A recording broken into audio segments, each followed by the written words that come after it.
So welcome back students. हमने पिछले video में सेल्स शेप और साइज़ के बारे में डिस्कस कर लिया था।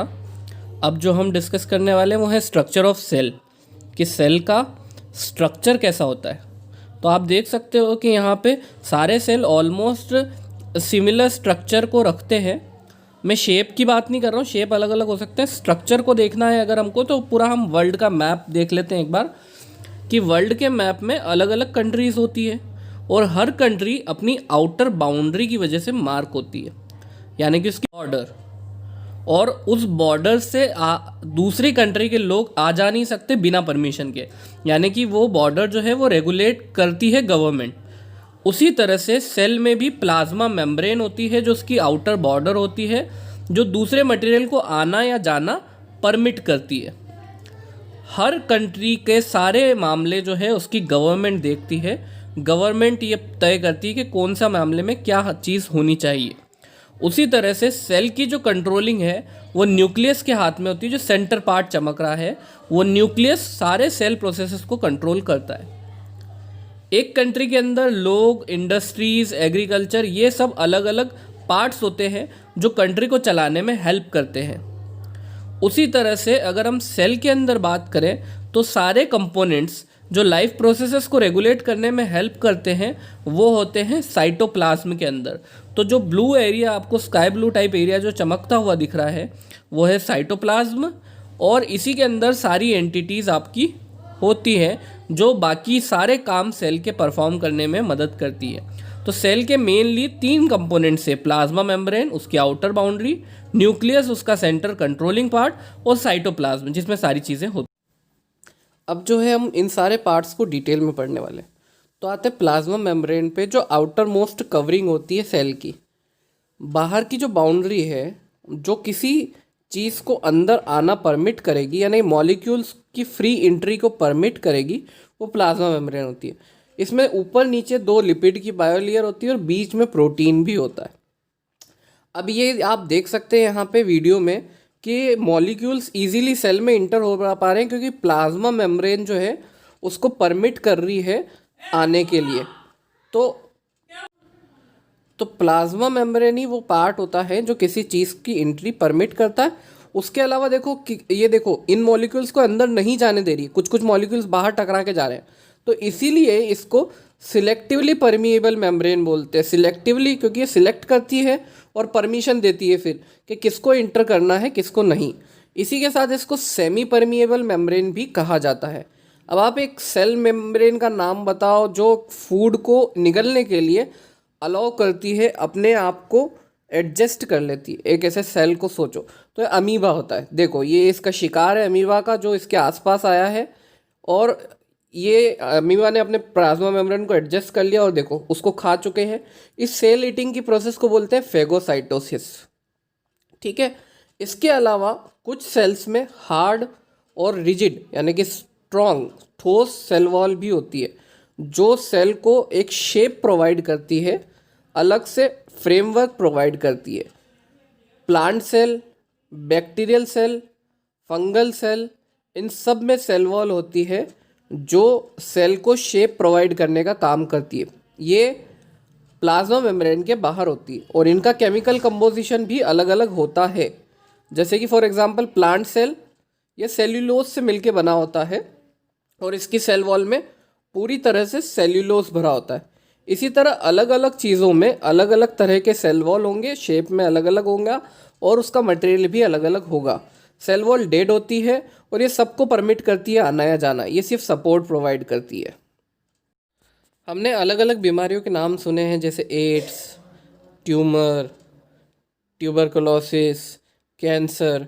इनमें से कैंसर जो है वो सेल के एंडलेसली बार बार डिवाइड होने और ग्रो होने की वजह से होता है। जो रीज़न है कैंसर का वो अलग अलग हो सकता है, लेकिन जो मेन रीज़न होता है वो होता है लैक ऑफ कंट्रोल की कमी, कि सेल को पता ही नहीं होता है कि उसको कब डिवाइड होना है और कब ग्रो होना है। तो कैसे सेल की सारी प्रोसेसेस कंट्रोल होती है? कौन बताता है कि सेल को कब डिवाइड होना है, कब ग्रो होना है, कब कौन सा काम करना है? तो सेल के अंदर एक कंट्रोलिंग सेंटर होता है, ये जो पर्पल कलर का आप देख रहे हैं जिसे बोलते हैं न्यूक्लियस। सारे एनिमल सेल और प्लांट सेल के अंदर न्यूक्लियस पाया जाता है। एनिमल सेल में ये न्यूक्लियस सेंटर में होता है और प्लांट सेल में न्यूक्लियस थोड़ा सा सेल वॉल के पास में होता है। अब अगर हम इंटरनल स्ट्रक्चर की बात करें तो जो न्यूक्लियस है वो डबल मेम्ब्रेन बाउंड होता है, 2 परत से देख सकते हो आप यहाँ बाउंड है, और इसके अंदर छोटे छोटे छेद होते हैं जिनको हम बोलते हैं न्यूक्लियर पोर्स, जैसे कि आप यहाँ देख सकते हो। अब अगर हम इसको और डीप में एनालाइज करें तो इसके अंदर जो आप देख सकते हो ये थ्रेड लाइक स्ट्रक्चर है जिन्हें बोलते हैं न्यूक्लियोप्लाज्म। बाहर जो लिक्विड है वो साइटोप्लाज्म है, इसके अंदर जो थ्रेड लाइक स्ट्रक्चर है जिससे सारा काम हो रहा है वो न्यूक्लियोप्लाज्म है। ये न्यूक्लियर पोर है, छोटे छोटे खड्डे हैं जिससे सारा एक्सचेंज ऑफ मटेरियल, जैसा आप देख सकते हो न्यूक्लियोप्लाज्म और साइटोप्लाज्म के बीच में जो भी मटेरियल आएंगे जाएंगे वो इन पोर्स से होके आएंगे जाएंगे। अब न्यूक्लियस के हमने बात कर ली है कि वो सारे प्रोसेस कंट्रोल करता है, तो ये सारे प्रोसेसेस कुछ केमिकल्स के थ्रू कंट्रोल होते हैं। जो मोस्ट इम्पॉर्टेंट केमिकल है जो पाया जाता है वो होता है डीएनए, या फिर हम उसका, आपने इसको पता होगा आपको कि हेरिडेटरी मटेरियल होता है और पेरेंट्स से ये डीएनए जो है वो ट्रांसफॉर्म होता है बच्चों में। डीएनए को हम डीऑक्सी राइबोन्यूक्लिक एसिड भी बोलते हैं।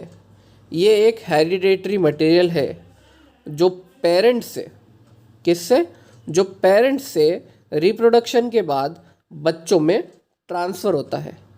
इसी की वजह से सेम कैरेक्टरिस्टिक्स हमको देखने को मिलती है पेरेंट और बच्चों में। जो रिसेम्बलेंस आता है, रिसेम्बलेंस समझते हो आप, ठीक है, रिसेम्बलेंस यानी एक जैसा दिखना, जैसे कि फादर की हाइट ज़्यादा है तो बेटे की भी या बेटी की हाइट भी ज़्यादा होगी। तो जो भी रिसेम्बलेंस आता है वो किसकी वजह से आता है, वो सब कुछ रिसेम्बलेंस डीएनए की वजह से होता है जो न्यूक्लियोप्लाज्म में पाया जाता है। ये डीएनए प्रोजेनी यानी कि generation to generation pass on होते जाते हैं। अब ये एक मटेरियल होता है क्रोमोटीन, जिसके अंदर डीएनए और दूसरे प्रोटीन्स भी होते हैं। ये क्रोमेटीन न्यूक्लियोप्लाज्म के अंदर थ्रेड लाइक जो स्ट्रक्चर है, धागे जैसे स्ट्रक्चर, फाइब्रस स्ट्रक्चर, इनमें प्रेजेंट होता है। सेल डिवीजन के वक्त क्रोमेटीन अपने आप को अरेंज कर लेता है और बनाता है क्रोमोसोम। एक क्रोमोसोम अपने अंदर एक ट्रेट को रखता है। एक ट्रेट यानी कि एक विशेषता, जैसे कि फादर के बाल काले हैं तो बच्चे की भी होंगे। इसके सेंटर में, न्यूक्लियस के सेंटर में देखो एक डेंस घना पार्ट है, घना पर्पल कलर का, जिसको हम बोलेंगे न्यूक्लियोलस। ये रिच होता है आरएनए में और इसकी वजह से एक सेल ऑर्गेनल, जिसको आप आगे पढ़ोगे राइबोसोम, जो डॉट जैसा दिख रहा है आपको काला, वो फॉर्म होता है। राइबोसोम का काम होता है प्रोटीन बनाना बॉडी के अंदर। क्या आप जानते हैं बैक्टीरिया जो है वो प्रोकैरियोट्स होते हैं और उनके अंदर न्यूक्लियस नहीं होता है। प्रो का मीन होता है प्रिमिटिव या बेसिक या पहले आए हुए, कैरियो का मतलब होता है विदाउट न्यूक्लियस, ठीक है। सो प्रिमिटिव न्यूक्लियस वाले होते हैं ये इनकम्प्लीट सेल्स होते हैं। उसी तरह से हमारी बॉडी में जो आरबीसी होते हैं वो भी आरबीसी के अंदर भी न्यूक्लियस नहीं होता है। अब जो अगला टॉपिक हमारा आ रहा है वो आ रहा है साइटोप्लाज्म। तो देखो जितना आपको यहाँ दिख रहा है डायग्राम में, सारा एरिया प्रोटोप्लाज्म कहलाएगा। जितने भी लिविंग मटेरियल है इनसाइड प्लाज्मा मेम्ब्रेन, यानी कि आउटर बाउंड्री के अंदर। अब देखो कलर से आप देख सकते हो यहाँ कलर अलग हो चुका है। ये सारा एरिया जो चमक रहा है यानी साइटोप्लाज्म प्लस न्यूक्लियस, वो कहलाएगा आपका प्रोटोप्लाज्म। और अब जो चमक रहा है, न्यूक्लियस हटा दो, बीच का सेंटर पार्ट पर्पल वाला हटा दिया, तो अब जो चमक रहा है वो साइटोप्लाज्म कहलाएगा। सारे बायोकेमिकल रिएक्शन जो होते हैं लाइफ प्रोसेस से रिलेटेड, सारे केमिकल रिएक्शन कहाँ होते हैं, वो आपके साइटोप्लाज्म में ही होते हैं। साइटोप्लाज्म के अंदर कुछ इनऑर्गेनिक मटेरियल होते हैं जैसे वाटर, सॉल्ट, और कुछ ऑर्गेनिक मटेरियल्स भी पाए जाते हैं जैसे प्रोटीन, लाइपिड्स, कार्बोहाइड्रेट और एंजाइम्स। उसके साथ न्यूक्लिक एसिड भी साइटोप्लाज्म में होता है। साइटोप्लाज्म के अंदर सेल ऑर्गेनल्स भी होते हैं। ये वो जगह है जहाँ अलग अलग काम परफॉर्म होते हैं। जैसे एक सेल ऑर्गेनेल है माइटोकॉन्ड्रिया, आप देख सकते हो यहाँ पे। ये क्या करता है, फूड को तोड़ता है, एनर्जी बनाता है, इसलिए इसे power house of the cell भी बोलते हैं। क्या आप जानते हैं कि एक प्रोकैरियोटिक सेल के अंदर, यानी कि एक बैक्टीरिया के अंदर जो प्रिमिटिव सेल है, बेसिक सेल है, उसमें साइटोप्लाज्मिक सेल ऑर्गेनेल नहीं होते हैं क्योंकि वो बेसिक सेल है। यहाँ तक ये टॉपिक हमारा ख़त्म होता है। ये आपका होमवर्क है। Next topic we will discuss in the next video.